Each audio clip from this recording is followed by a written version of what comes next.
আমি নিজে একাধিক দেখেছি, একাধিক দিন দেখেছি, যখনই আজান হচ্ছে আমার শাশুড়ি গোবিন্দগঞ্জ, গাইবান্ধা, রংপুর, ফাঁসিতলা, চাঁদপাড়া, যে আশেপাশে ছেলে মেয়ে যখন বাচ্চারা একটু হইচই করতো তখন বলতেন, এই শরত শরত, তোমরা শরত, তোমাদের কারণে একটু আজানের জবাব দিতে পারি না।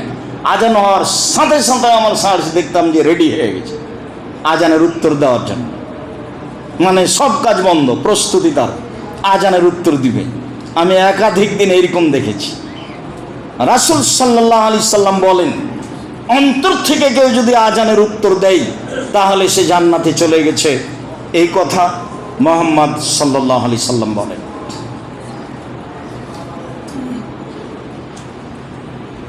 আব্দুল্লাহ ইবনে আমর ইবনে আস রাদিয়াল্লাহু তাআলা আনহু বলেন, রাসূল সাল্লাল্লাহু আলাইহি সাল্লাম বলেছেন, ইজা সামিতুমুল মুআদ্দিনা ফাকুলু মিসলা মা ইয়াকুলু।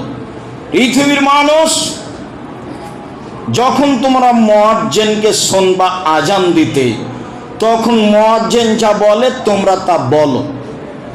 পৃথিবীর মানুষ, যখন তোমরা মুয়াজ্জিনকে আজান দিতে শুনবে, তখন মুয়াজ্জিন যা বলে তোমরা তা বলো।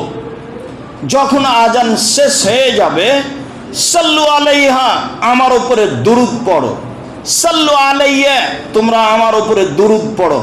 আদেশ, প্রথম আদেশ, মুয়াজ্জিন যা বলে তোমরা তা বলো, তবে লা হাওলা ওয়ালা কুওয়াতা ইল্লা বিল্লাহ, এটা মনে রাখতে হবে। দ্বিতীয় আদেশ, আজান শেষ হয়ে গেলে আমার উপরে দুরূদ পড়ো, দুরূদে ইব্রাহিম।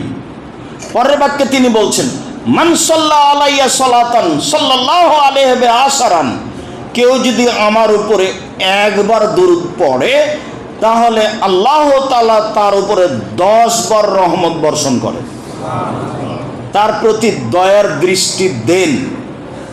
তাহলে আজানের উত্তর সাথে সাথে শেষ হলে আগে দুরূদ পড়তে হবে, দুরূদে ইব্রাহিম, এরপরে